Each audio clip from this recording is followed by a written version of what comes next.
Welcome back to Monkey See, Monkey Do, joined by Matty D again today. What's up, dude? G'day. And special guest Red. How you doing, man? How you going? Good. Pretty epic episode coming up. Red's joined us today just to talk about his journey, and Duma has also joined us for the podcast too. Red has been through a whole journey battling PTSD, and then just sort of as he's going through that, you also finding out you had the big C as well. Yep, cancer, yep. And then recently you bloody had a surgery on your shoulder too. Yeah. So if anything, I've just had to applaud the resilience of this motherfucker on the couch with me today. So yeah, man. Resilience. I just don't want to lay around and scratch my ass all day. That's all. Too much surfing. Yes. You've worn your arm out. Apparently that's what happened. Yeah. Is that legit? Legit is the doctor's excuse to me was, you've just had 6 months of chemo, like 12 rounds. He goes, and your body's just weak. And you know, how many days have you surfed lately? And I said, I've just done 5 days of surfing. And he goes, how many hours? And I said, 3 hours a day. And he goes, fuck me.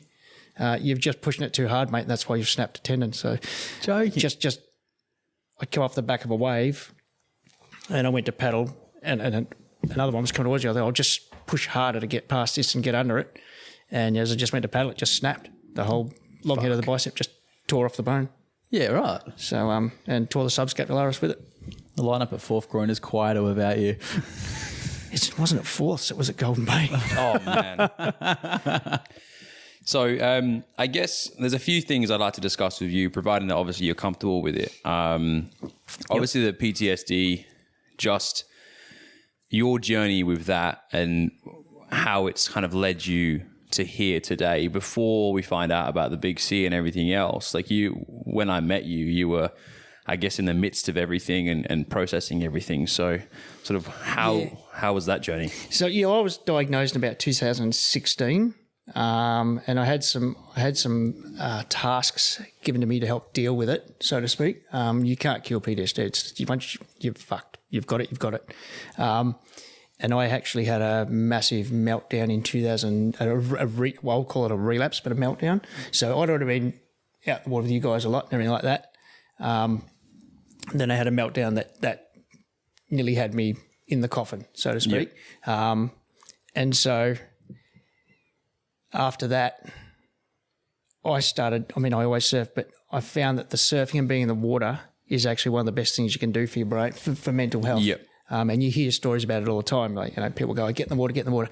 But there's certain different aspects of it that apply when you're out in the water that you can use as your safeguard when but it can also work in reverse. And we'll go through that later about a session where I had someone abuse me and it threw me into a 3-day lockdown at home. Yeah. So, yeah. So you have this kind of, to use your words, a meltdown. What I would like to do is focus kind of like how you managed to get out of that and what you put in place to work through all that. Because I think I said to you when I was like, hey, do you want to come on and talk about this kind of stuff? I would love to let people know that they're not alone in their struggle and that they... No, not at all. And if they do feel that way as well, a bunch of places you can reach out. And man, if you need to, just grab yourself a coffee. We have one more seat on this couch. Like, just picture yourself here. So if anything, we're talking about today brings up anything, you're more than welcome to reach out to us. Even if you're a complete stranger, just do it anyway. So I think the biggest thing, not the biggest thing. How do I explain this? I'm going to try and explain it the best way. I know I'm not real good with this sort of wordy things. Having a family, we'll call it a family. We're a family. Yep. We're a surf family. And you remember the surf pic we did that summer with, we all had to have the Hawaiian shirts on, whatever the hell I organised that. That photo popped up the other day for me. Yeah. It was a good day. It was great. I posted it I did for your birthday. Yeah. Yes. Yeah. You had Andrew on your shoulders. Was that one? Yeah. That was that day. Yeah, but having that, it's not just about having that family there where you can rely on, and everyone knew that I already had PTSD. But after the second breakdown, it was not uncommon for people to come out and knowing what I've been through, just sit there and talk to you out in the water. It was good just to have you guys come out and talk shit. when I say talk shit, no one had to listen to my woes and worries about Yeah. what I'd done or what I'd seen or whatever the hell was going on. Do you feel like it was just like a clean like slate where it's just normal? Basically, that white water after the break, for me, the white water is a barrier between everything here on the land that's getting to me, Yep. and on the other side of that white water, on the other side of the break zone, no one can touch me Yep. except for an idiot that caused So you trouble. had like almost this sanctuary just beyond that, where it's just you felt normal. So did you free. feel like that was just your thought process, or did you kind of like manifest that almost where you were like, this is my zone, this is where I'm safe, kind of thing? Yeah, that's how I. Yep. That's the only place I could figure I could go to get away from everything. Yep. You hear stories like people have a safe place. That's my safe place. Yep. That's basically what it is. It's a safe place where you can paddle out and there's many a time I've sat out there. I think you guys have seen me. I just sit out there. I don't even catch a wave. Yeah, you just I just go sit out on the for the board. float. Call everyone else in. Yeah, Yeah. well, yeah, just yours. Because one of the things with my psych was, where do you feel the most relaxed when you're in the water? And actually, for me, it's when the wave's coming, and you're just before the break zone, and you paddle over, and you sort of fall off the back of the wave. Yeah. That to me is the cleansing bit for me. Yeah. if that's the way to explain it. Yeah, 100%. I would say Just so. seeing the swell going underneath you and the movement and just relaxing is what it does Yeah. for me. And I'll sit there for half an hour doing that. I just don't give a shit about the wave Yeah. at the time. Yeah, sometimes, I mean, if I see you out there or any of the group, to be honest, I would, go out anyway, just because I think once you surf, I do believe that past the break is somewhere that just, unless you do it, you wouldn't understand. You wouldn't understand it, like that point beyond there. If you've got a good crew, is where you can share whatever's going on. Yeah. Did you create any kind of safe spaces when you were doing transit, Matt? Because you went through some hectic shit there too. I was surfing as Yep. well. So if I had a critical incident, quite often I would see the ocean as a way of washing it off. Yep. Because some of the stuff I go to, you feel kind of unclean afterwards. Yep. And for me, it'd be like I'd finish a shift and I'd just go straight to the beach Yep. and cleanse. Yeah, Leave it behind me. I've done the same thing when stuff's like hit the fan at work. Like I remember being threatened with like sharpened objects, and I got home, and it was exactly the same thing. It was like, fuck, I just need to be out. Like regardless of waves, regardless of how good the surf is going to be, it's like I need to be there and just. So I guess for anyone that would listen and kind of going through something like create a safe space almost, like for us, I think we have the benefit of the ocean. I feel like the power of the world, the ocean and everything else helps anyway. Like, it's the same thing people say, like being out in nature, going for walks, that kind of thing. But creating that kind of space.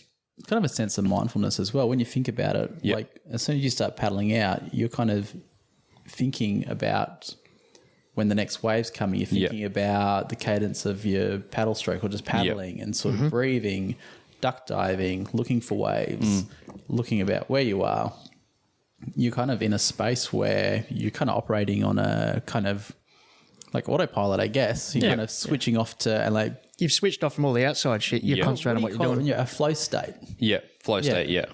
And it's funny, like whenever I think about surfing, like when I'm there, like thinking about what I have to do or like I should do this to try and improve, like it actually ends up worse. Like I find that if I were to go out in like a good space or even just like a distracted space, rather than thinking about what I have to do or thinking and just like being there to be there, the surf is like infinitely better. Because otherwise you're just like, it's not, I think you might have said this to me actually as well, like surfing, like we're not creating anything. All we're doing is harnessing the power that's already there. Yeah.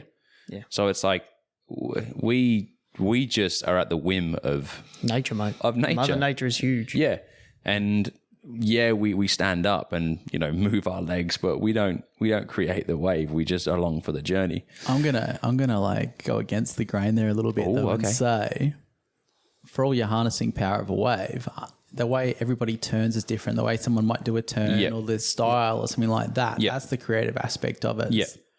That's what like I love in skateboarding as well. It's that it's such an individual pursuit. Like I used to hate, like I saw my favorite surfers now are the ones that are kind of not having that how to describe, like the picture perfect WSL hack to the beach kind of thing, that they all have the same turn, the same bottom turn, stuff like that. Like I love watching the videos of guys that are out free surfing and like this is what I'm gonna do a little bit different. Mason Ho, like taking off my like god, they're one of my favorite shallow people little to watch. slabs or like places like he's bunny hopping over rocks and stuff just to be different. But I guess the beauty of that is that if we take away the fact that we're talking about the power of the wave, we're essentially talking about everyone gets that same blank canvas, and what you do with that is your own.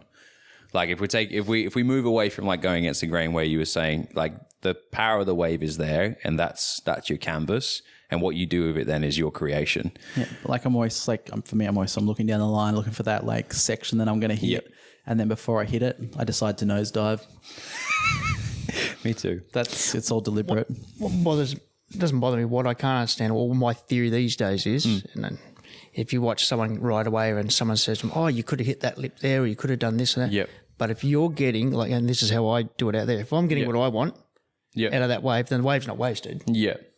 I also you've got feel what you need out of it. You've got your little procession going and what you wanted to do, and how, you know, I like to do speed runs and I like to do really nice long turnout carves. I don't thrash and aerial and shit. I'm too old anyway. But I think that also comes with, like, we talked about it last episode, of people putting their expectation on you and I think it's becoming more and more because we're seeing so much of people's personal life that everyone feels like they have to have an opinion on what someone is going through or someone is experiencing. I always say it as almost insecurity. Like when you see those guys that are ripping on someone surfing, like because they didn't do what they expected them to, it's like, are you just saying that to try and push yourself up a little bit? Yeah. Like, who cares what anyone else is doing?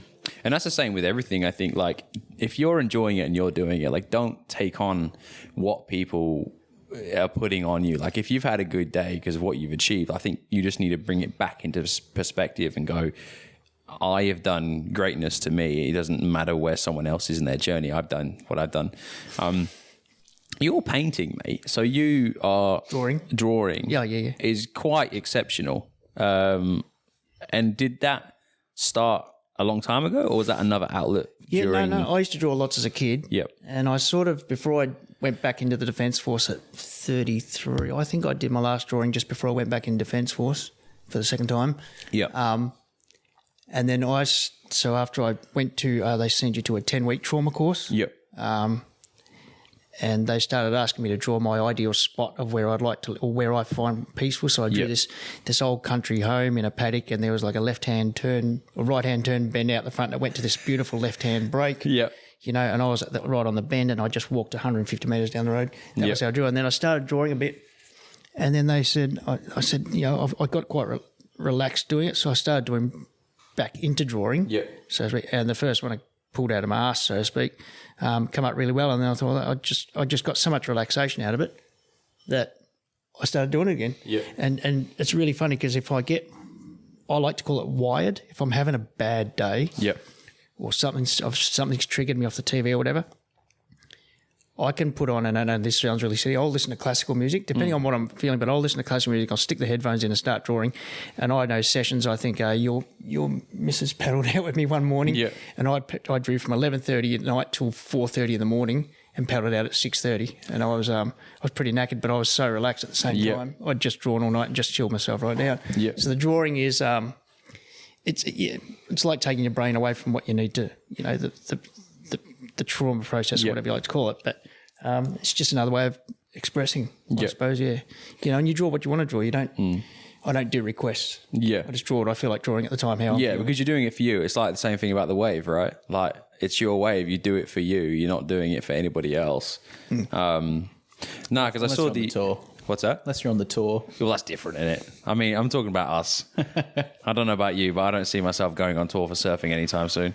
Oh, maybe on a good day. Well, however, I'm not.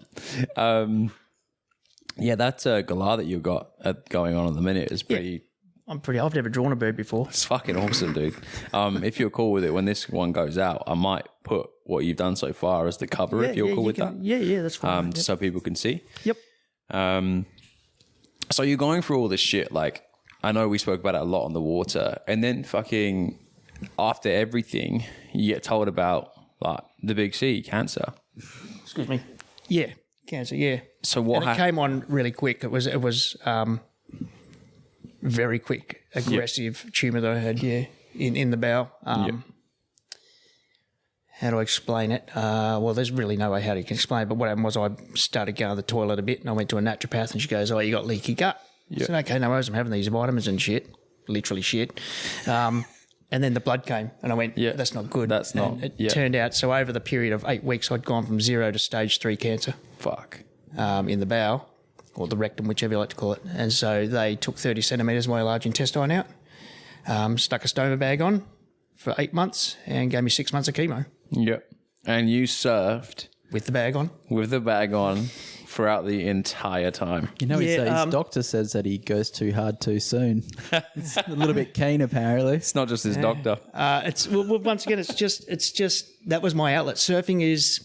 You hear you hear that comment, surfing is my religion and stuff like that. It actually becomes really fucking, I'll say spiritual for one word. I don't know. I'm not religious, but I agree. It actually becomes really that way. Yep. I'd wake up once again wired, and my wife would kick me out of the house and go for a surf. I don't know anyone's wife who goes, go for a surf, honey. Yeah. She goes, see you in a couple of hours, piss off. I go, okay. I'll come back 2 hours later and my head will be clear. Yeah. Same with the stoma bag on. If, I'd be feeling quick from chemo and they reckon the best thing for chemo is exercise to push it out of the body. Yep.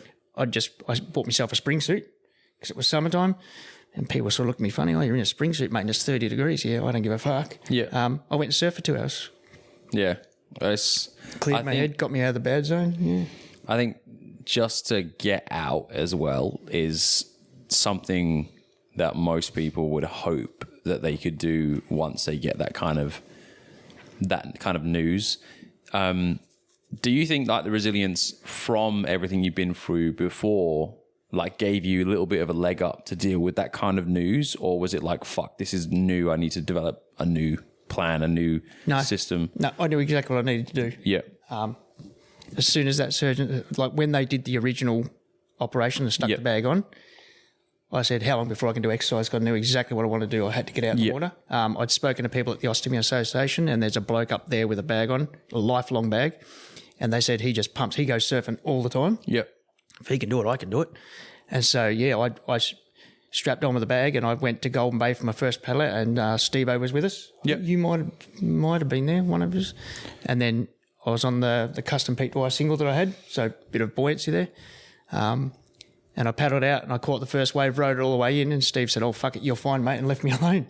And I surfed for 3 hours my first session. I was really happy with it. Yeah, no shit. And they weren't huge waves, but I caught them, rode them in, and it just was good. And it made me feel,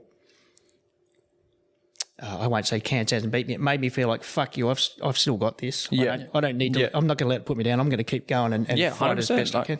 Just pretend that nothing's different. I've just got this ugly thing hanging off me. Honestly, that's why I was stoked when you said that you would come on and have a chat, because I feel like the strength of yourself is something to just be admired, to share the story. Like I to this day, I just think that going through that and being able to go out and smile and call people on and go through your journey and still have that is fucking exceptional, mate. Like it's unreal. People have told me, a couple of people have said, like, you're not an ambassador, you're an inspiration, Red. Like, you're an inspiration. I'm not an inspiration. I'm just determined not to let that shit, something especially cancer. What it can be. I've lost family members at the age of 51 to cancer. Yeah. And it's like, well, I'm not going to fucking let it happen. Stick it up your ass. Excuse the French listeners. Mate, don't worry. There's an explicit warning on this podcast. My kid listens to this and I still can't help myself. If people get inspiration out of it, that's great. Like, there's a couple of people go, mate, I just can't believe you're doing it. That's fantastic. If they get inspiration and encourages them to surf and keep going, then that's great. Yep. I didn't do it to impress anyone else. I just did it because I know I had to get in the water and push on. Yeah. You've always been the biggest frother I know, though. Like, mate, I'll ride 2 foot mush if I have to. I know. We used to joke about it. Like, I know. For everyone at home, me and Red met behind a orange combi van. Coffee. Shout out Frothing and Groundswell. Yeah, we did actually, because I just had the disc replaced on my neck, another injury. He's always broken. That's just defense, isn't it? Like, you speak to anyone who's been in defense for a long time, it's like there's always some niggling injury that they go through the ringer. including my spinal tap injections, that makes 6 surgeries in 6 years. Fuck.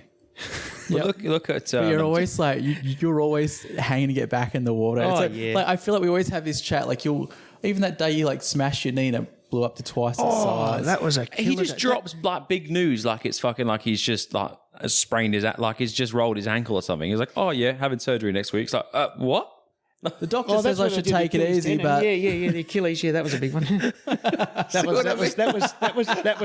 was with the Navy out at sea. Yeah, did that on workups. Yeah.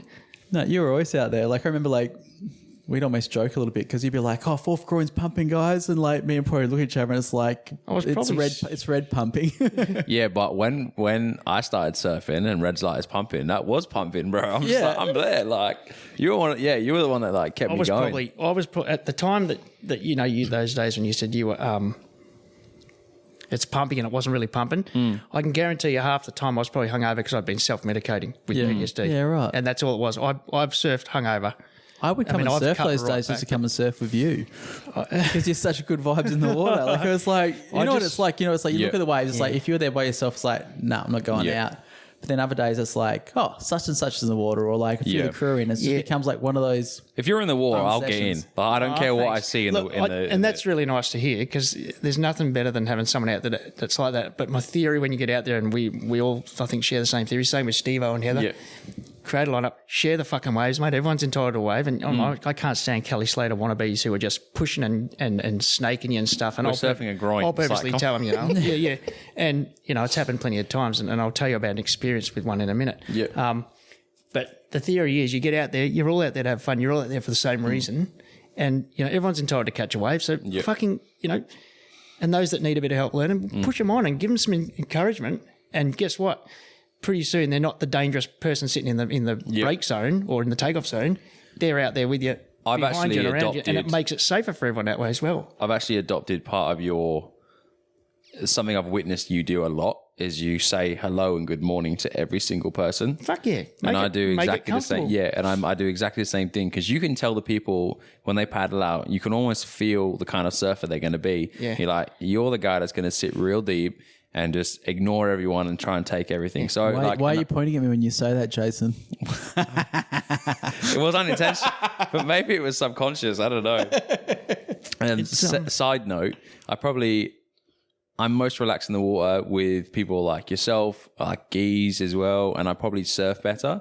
When I'm with him, pointing to Matt here, I surf like shit because all I could think about was like, I need to be better. Like I need to fucking do this. Like I need to beat him. Like I'm not judging. You are. You look at my every stroke. I know you do. This is coming from a guy. Well, we look at my every stroke. Come on, man. When we paddled out to Avalon the second time I've ever been to Avi, you were like, don't paddle like that, man. People will know you're a kook. And I was like, oh, okay. I can't remember what you were doing. So, but you see those people sitting on the shoulder, right out on the shoulder, like, Heather. And, we took her under the wing and started teaching her and make them feel comfortable out there. Yeah, for sure. And this isn't about fucking battling. And what's crazy is like I've been out there in a really bad like headspace at times. Like I've needed it. And you go out there, and if you don't, even when you're down that low, like if you don't engage and be that kind of way, like I feel like if you don't, it could have the potential to ruin you. Like you go to your safe space and it's not safe. Like, you know what I mean? Yeah. Your safe zone just. Yeah. So I think absolutely. So if any surfers listen to this, I feel like just remember like people go out there for their own therapy as well sometimes. And sometimes it's worth just having a fucking good time and a laugh with everyone. You said you were going to tell us about a story. Oh yeah. I went to one of the reefs down at Hall's Head there. So it's not my local, but Steve-O surfs a lot. It's called Bitumen's. And I actually had... We'll bleep that out. Oh, the area? Yeah. So it's a local reef. And so I paddled out and it was in the stage after I'd come out of the trauma course and everything, and I paddled out to the guys out there, and I surfed there maybe 6 times a year. So everything's still pretty raw for yourself? I'm struggling to deal with crowds. Hypervigilance is at an all-time high. So, excuse me. So paddling out, you're pinging, your brain's going 100 mile an hour because, you know, and I paddled out with Steve-O. But they said, how you going? I said, yeah, g'day. You know, my father lives just over there. Oh, yeah, cool. And they said, oh, you know, what's going on? I said, look, if you don't mind, I'm explaining the situation. I'm actually recovering from a trauma course or learning to get back into crowds. And one of the blokes said, they were really nice. One of the blokes goes, okay, what were you, defence? I said, yeah, it's from defence. He goes, oh, you know, thank you for your service, all that regular jargon. Yeah. He said, well, this next wave must be yours, mate. And I went, oh, fucking, how nice is that? What a crew, yeah. There's about 8 of them out there. Yep. And then as I caught the wave, this old bag dropped in on me. And I went, and she's not a bag. She speaks like a bloke. And I said, I just got up and said, yep, like that, you know, making sure she didn't hit me. She cut back in front of me and kept going. And I said, as I come off the wave, she goes, don't ever fucking call me off a wave again. And I went, you know, I did that so you know you don't run into me. She goes, I knew you were there the whole time, you fucking asshole. And I went, oh, come on, mate. And then I just went into a skiddly breakdown. Yeah. And I actually was paddling towards her. I was going to fucking hit this chick. I went into hyper defence and then I went aggressive. Yeah. And just by chance a wave came through and I caught it in and I got to the shore and I went, no, fuck it, get out now before you do anything wrong. You know what I mean? Yeah. That sent me into a 3-day lockdown. I went into home and I didn't come out of the house. I just went 100% back to where I was. Yeah. And it's just raw emotions like right on the surface, hey? Yeah. And that's the importance of, you know, if someone does something wrong with it, just go, hey, mate, next time just keep an eye out. Yeah. But you do that to people, you've got no idea on the situation people are through or going through. Yeah. And it can fuck things right up real fast. I feel like that's like a lesson to be taught just in life in general, not just for on the water. Just you never know what someone's going through. So just fucking just they're out there for a reason, maybe. Yeah. So that was a really. I broke down. It sent me into tear sessions. I cried. I walked into. So I was actually building a surfboard up at Bodhi Tree Surfboards. Yep. I drove up there on the Monday or the Tuesday. What was it? I can't remember what day it was. I drove up and I was really. That's another safe place. That joint's great. And I walked in the door and just broke down. Yeah. And spilled it all to him. And Greg was really good. He sat me down and we went for a look at old boards and we talked for an hour or so. Yeah. His background's psychology as well, isn't it? Or no, he's counselling? naturopath, isn't it? Is it naturopath? He's naturopath, yeah. I know my brother made a board with him a few years back and he said the same thing. He's like, I thought his background was psychology, but he's just good for a chat. They did an interview with us and he actually says, I'm not a psychologist. I just create an area where you can go, you walk through the door and no one asks what you've done, what you've been through, what you've had to do, what you've seen, what you've got. You know, there's terminal patients in there and everything. But yeah, so, and that really threw me out, that old bitch. Yeah. And so, you know, it was just, I'll call it scary time. Yeah, because the pain is causing you to be someone that you're not. It's causing reactions that, because I remember like we've been out on the water with you a few times and we used to know like when you were not having a good time, like when you were going through it, you know what I mean? Like you could tell. Yeah. But like on and towards like, I'm not going to say the end of the battle, but like towards a more positive side of the battle where I felt like you were, you know, getting the edge over it and winning kind of thing. You kind of started to once again see like who you truly are and the kind of like spirit that you have. And because like people notice when you're not there, like they're like, oh, you know, you talk to Rasta and things like that. Like, oh, you know, have you seen Red? Like, have you spoke to him? So people notice when you're not there, man. So so just know that. With all that, it's pretty fucking hectic. You come out of that. Well, I say you come out of the cancer and immediately go into tearing 6 weeks of surfing and I snap a tendon and tear the subscapularis. Yeah. So he's Red is sitting here with us right now with a sling on after his surgery. And the first thing I did when I walked in was give him a big hug. Fucking squashed my shoulder a bit. Sorry. That's what I was getting at. Yeah. A bit special, all right? Yeah.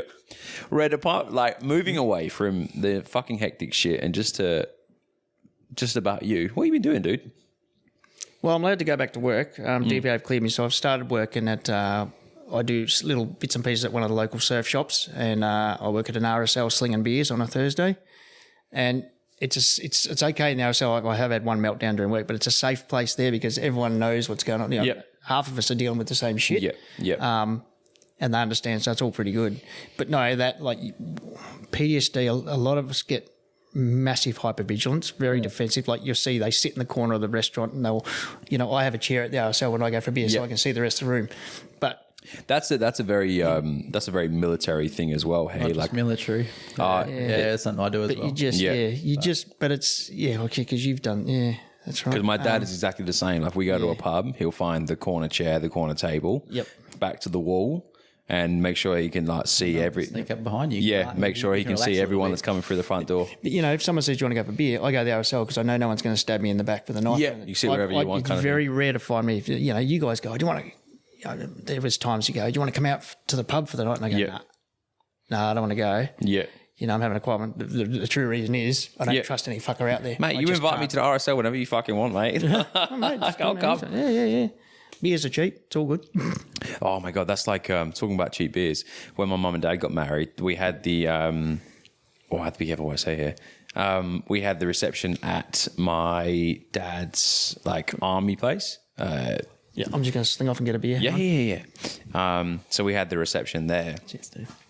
And the beers, I think, I'm trying to think about how much it would be in dollars. I think the beers were about £1.50, like a pint.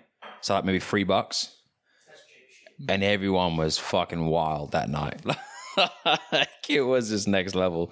I know that I was about 16 years old. So, you have the family members sneaking you something here and there. So it was fucking crazy. I had the privilege of drinking at the wet mess at Irwin Barracks, which is the army barracks down at Karrakatta. Yep. I think I used to love Sambuca and Cokes. Oh my God, Sambuca. I'm pretty sure it was only like $2 each. Oh mate. Yeah. Mate, when I was pretty sozzled on base. When I was an appy in the army, an apprentice back in '93. Yeah.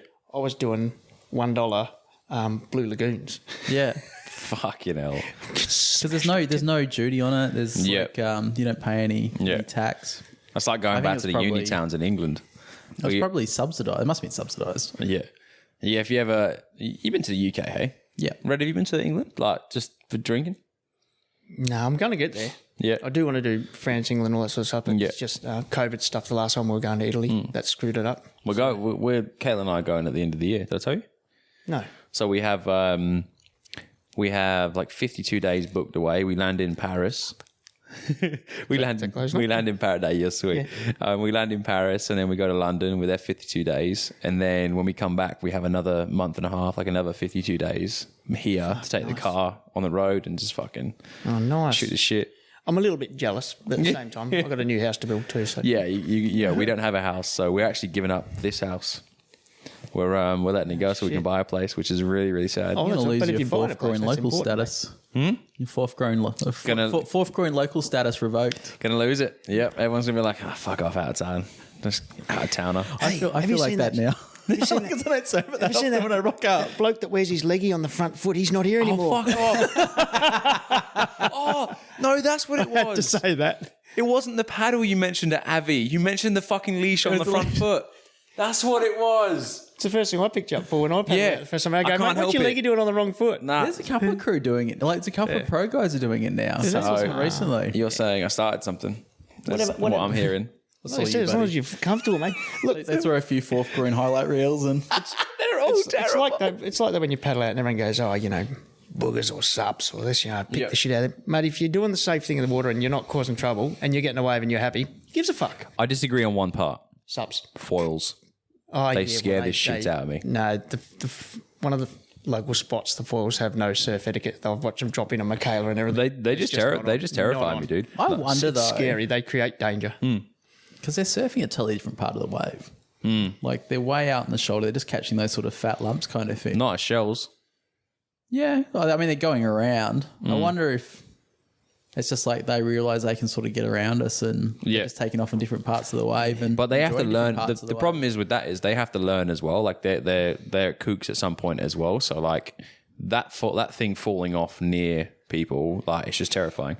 I had a crack of Chico's foil out there about a month ago or so. It does look fucking I think fun. I was there that day. I came down that day for a look and I didn't paddle out. Yeah, they're fucking terrifying. Yeah. It's like just you eat shit and there's this massive like thing coming at you. Yeah. Like, Nah, bugger that. Yeah, man. it's scary and hard. It's actually really hard. What do you got going on at the minute, mate? I know you're like not in between jobs, but in between No, jobs. I am like- now. So they called yesterday because I was meant to be going back. So my job on the COVID team on the mine wrapped up. So I started re-qualifying with my security qualifications because I want to go back up to the mine and do that for a bit. And then my boss called me back and he's like, oh, look, we're just taking a couple of you back. We want you back up there on the team. Okay. You're going back on the 26th. And I'm like, all right, sweet. Good to go. Like, Okay, it's like, cool. all right, don't have to worry about money too much. Yeah. But I got the call yesterday and he's like, yeah, just the roller coaster that's with this mine. They've decided to can the program kind of thing. And So you're not going back on the 26th now? no, I'm hanging about. It means I'm going to be here for I should be here for a couple of parties that are coming up. I was going to say, what are we all doing on the last weekend of the month? Of September. Yeah. That's this week. Is it your birthday? So it will be the 1st of October. It's a Saturday. I've got no plan. Sorry, this is like not a podcast thing. This is like a Well, I got nothing at the moment. I mean, Well, I work Fridays at the wooden shops. stone drinks, come back here, music on, and have a jam. So you're both invited officially. That's a Saturday, is it? It's a Saturday, yeah. Oh, okay, that's right. Oh, we're actually inviting all our listeners. Yeah. Fuck it. Let's see who turns up. out. Jason's address is. Have you seen that movie Project X? Yes, dude, that's fucking insane.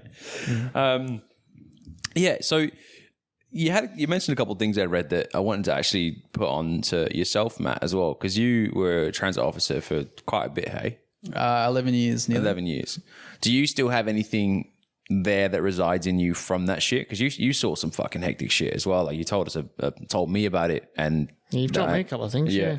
Yeah, there's plenty of trauma and stuff in that. But I did afterwards. Yeah. Like for me, I think when I left, it was like a sense of kind of you're on the outside. Like you're part of a big family for 11 years and we work night shifts, we work strange hours, and we see things that other people don't see. We talk amongst ourselves about it. Yeah. You get each other through. Yeah, and you're in shit fights together all the time and backing each other up. And almost like when I left, I kind of had that, like, I guess as really wants to lame be as on it the episode. sounds, as lame as it sounds, like a loss of identity. Yeah. I was about to come through with that, but I was just waiting for you to finish. Yeah. Big Yeah. one. Same with you, Red? Yeah. Massive. Yeah. Massive. Yeah, you kind of find your way in the world again. Like it's I mean, there's stuff that you just can't discuss with people who haven't experienced it, and you don't want to. Yeah. Like you get those people that's like, what's like when you see one of these? It's like, like that. Like I've always like, I love those like movies where you watch that stuff, and That's not the same. it's like, Dramatise shit, like- mate. Dramatise shit. Yeah. yeah, it's not I think because people are seeing more and more and becoming desensitized as well, it's like, I could totally deal with that until it gets to the fucking point and you're like, oh. everyone's different. Yeah. like, The everyone's different as well. The biggest thing I found with, because I did Op Resolute, right? What does that I'll mean? say that. Op Resolute is border protection. Yeah. So illegal. Are you happy with that being on? You can say I was Op Resolute, yep. The biggest thing is a lot of people go, if I was there, I would have just shot them out of the water. No. Yeah. Yeah. Yeah, they shouldn't be here, but no, that's Yeah, not the fucking it's- ultimate solution, and it's not Yeah. what you want. People say things without thinking it through and actually like giving it a real life human fucking. Go on. When people are saying things like that, I swear, like mentally in my head, I'm looking at them, I'm just like patting them on the head. Like, Yeah. I'm not. I'm fucking punching them in there. There's this comedian called Tom Segura, and he tells a story about when people ask stupid questions, he's just gonna speak to them like he does his son and finish it with a kiss on the forehead. It's like, well, if you don't want those nasty guys to exist, they shouldn't exist, and mwah, and I kiss you on the forehead. So that's all I think about now. When people are fucking stupid, I just think, like, in my mind, I'm speaking to them like they're a 4-year-old, and that's true. You shouldn't feel like that. Mwah. You have And it instantly makes me feel better. You have to understand both sides of the story before you make assumptions. It's just that simple. I went up there on purpose to discover what was going on because I really wanted to know what was happening out there. Yep. Now I'm fucked in the head. Yeah. And it's like, but you know, Better me than someone else. But you are someone who has enough things in place, and I hope enough of us around you to be able to reach out at any point. For real. At any time I can, I know. And the best thing is I can paddle out to any one of the local breaks. Yeah. And I can always bump, for some reason, I always bump into someone I know. And it's just, if I go out for just a solo sesh, like I said, the wife will kick me out and I say to him, go for a surf. I'll paddle out there and 9 times out of 10 I'll go, oh, fuck, how you going? What's your name? Or what's your girl's name? Whatever. You know, always, and it doesn't matter which break I'm at, I'll go, oh, I know that bastard. Yeah. That's the joy of surfing down here too, as the community. And that's huge. A pretty massive thing for It's huge. like me, I guess, recovering from some of the shit that I saw in like the sort of places I went to after I finished that job. It was just being involved in the community, like getting to know people and kind of, people dragged me out. It's funny how many people, when they find out what you're going through or what you've had to do, I don't know how to explain that, but what your position is in where you are, they'll actually go, oh yeah, okay, and then open up. Do you want to talk, or do you need this or that? You know, it's quite interesting how many people do it. Yeah, they're not. There's a lot of good ones out there. Like going back after my breakup, like when I was going through my divorce, like the amount of people that reached out, the amount of people that would be down at Fourth Groin, and that's like, I guess part of how I got through it was I was obviously going surfing a lot. And then typically I ended up drinking up in the car park afterwards. There was a few sessions like that. Even I did that. But crew would sort of sit back and sort of well into the night having a chat, and like it just it smoothed it out a great deal. There were sessions like, I'll say the Bay, you know what I'm talking about. Mm-hmm. I don't know how many Friday night sessions I did and sat out there with Steve-O and you, or you might not have been there, Heather and that, and we just sat there in the sunset until it was dark and then paddled in. Didn't even catch, the waves were like, fucking waist high, and we just sat there and talked shit and just got crap off our chest. It was really good just to be out in the water doing it, Yeah. Yeah, interesting and fun, and but that's it. It makes a difference. I feel like that's what the professionals say, is talking about it and getting it off your chest, and I guess debriefing. You hear from people, don't be afraid to talk. Just fucking do it, I'm telling you now. Yeah. Just talk to someone. Don't be... I've like, when I went through the one session where I wasn't going to be here anymore, for some reason, I don't know, it must have been that we do mandatory awareness training in the military, and something kicked in from one of them courses, and I rang Cavesy. Cavesy came down and sat with me. Yep. And thanks to him, I'll say, I'm still here. And thanks to you guys, I'm still here, because I was paddling out and getting talks in the water and relaxing, and everyone knew the situation. Yep. Everyone wasn't pushy. Everyone was happy to have my space. I know there was many a time I paddled out and you were paddling out with me, but I'd still sit 50 metres away or whatever. Like, at the bay, I'll go to the second bommy. Just let you have your float, man. Just sit there on my own, it was good. But still had the comfort of you guys sitting there with me. Yeah. For that safety factor, that comfort zone factor. Like we're there if you need it. Like if you turn around and be like, you start talking to us, like that was the invite, like cool, like you. Yeah. We've discussed like a lot of heavy shit on this episode, so I would like to end it on a kind of, I guess, solutions that you guys have gone through, maybe some stuff that helped you through troublesome times that anyone could do, in case they've listened this far and they're kind of thinking, fuck, like if people are going through this, like I can kind of accept that I'm going through it as well. So I guess I'll start to give you guys an example of what I mean. So for me, I was on my 30th birthday, I was suicidal, and I've had depression and suicidal thoughts a couple of times throughout my adult years. And I guess the one thing that I would say to people is you have to address that voice inside you that's talking to you that way. And even if the first step is just acknowledging that there's a voice that is telling you something and pushing you towards something that is not your true thought process. It's been manipulated and been twisted, and like learning to love yourself and surrounding yourself with people who do love you for you. I think the three of us here accept each other through everything, through whatever you may have, whatever you may be going through. Find a source, reach out. Like if there's any of negative stuff going on, don't do it alone, because you'll be amazed at how many people around you are going through something. You'd be amazed how many people actually jump in and give you a hand. Oh, yeah. I think the first thing is seeking professional help and not waiting. Like Yes. the moment you start having any of those feelings, like Yep. there's no shame in going down to your GP and they put you on a mental health plan. Yep. You get your 10. You get your 10 sessions. Yep, I've done with that. That's what I with did. a psych. Yep. And I was always pushing it, like EAP as well. A lot of workplaces have employee assistance programs. Yep. And going I and use chat those to quite a often. professional, and I always say it's like you can be looking at a problem from one way, and you get in that rut of Yep. like trying to attack it the same way constantly, and then having a professional there that their whole job is dealing with this kind of things, Yeah. and they've seen every problem under the sun, and giving you tools to attack it a different way, and Yep. then even just the fact that you've got someone who's impartial Yep. that you can chat to. They're not going to be like, sometimes you can talk to your mates. Number one, like it's good to talk to your mates. It's like you obviously, it's a debrief. Yep. They're your friends you loved, but speaking to a professional, they're not going to sugarcoat it.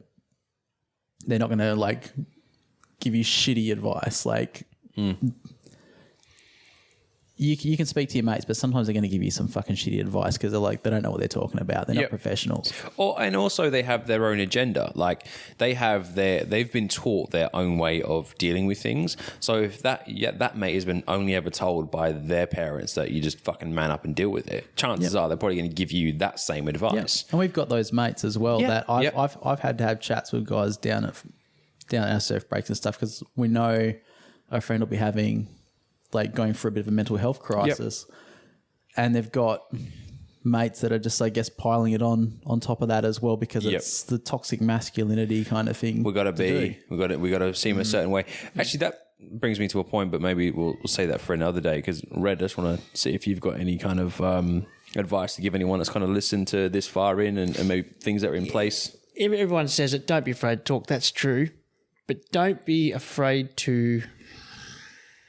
Hang on.